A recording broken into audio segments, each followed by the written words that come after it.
भैया, हम लोग गीत गायक कलाकार हनुमान दुबे अकबरपुर अंबेडकर नगर की धरती से आप सभी श्रोता बंधुओं के चरणों में कोट कोट प्रणाम करते हैं।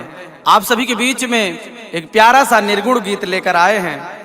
आशा नहीं पूरा विश्वास करते हैं आप लोग को जरूर पसंद आएगा। आप सभी अपना आशीर्वाद प्यार दुलार जरूर दीजिए।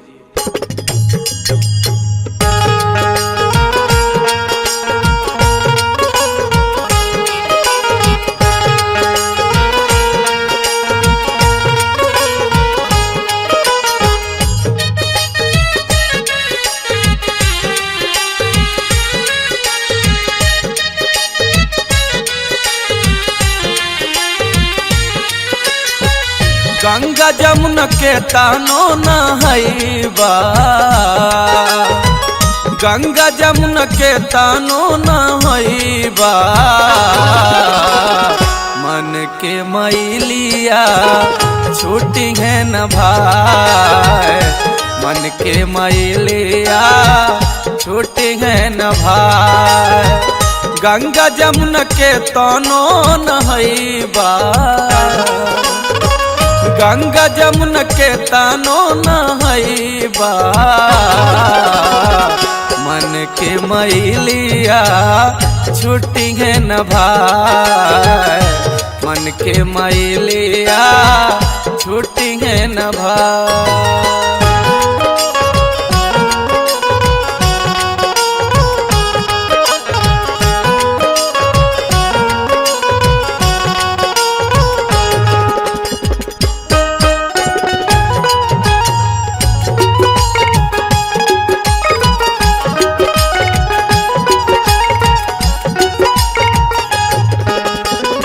पढ़ लिख के भैया काहे भैलाया ज्ञानी, जाई के चढ़ावेला तू पथारे पे पानी।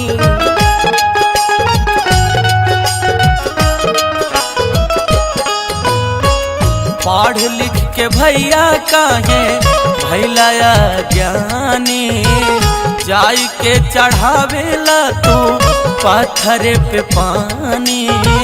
काहे अपन मति भर मैला, काहे अपन मति भर मैला, मन के मैलिया छूटी है न भाई, मन के मैलिया छूटी है न भाई।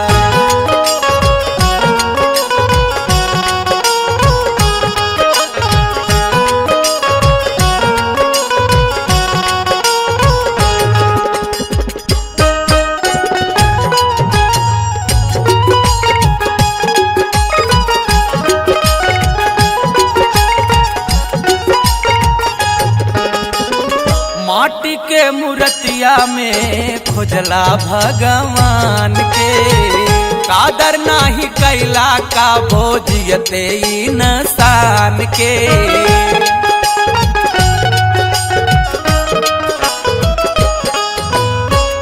माटी के मूर्तिया में खोजला भगवान के, कादर नाही कैला का भोजियते इंसान के। जिंदगी के कैला दूर गतिया, जिंदगी के कैला दूर गतिया, मन के मैलिया छुट्टी है न भाई, मन के मैलिया छुट्टी है न भाई।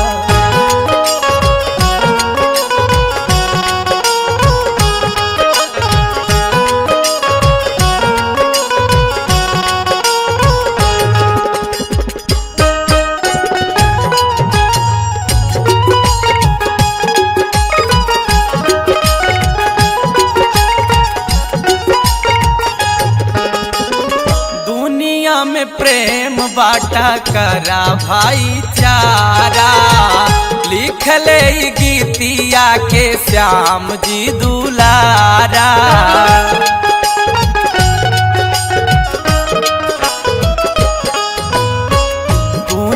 में प्रेम बाटा कारा भाईचारा, लिखले ई गीतिया के श्याम जी दुलारा, गावे हनुमान जी भजनिया,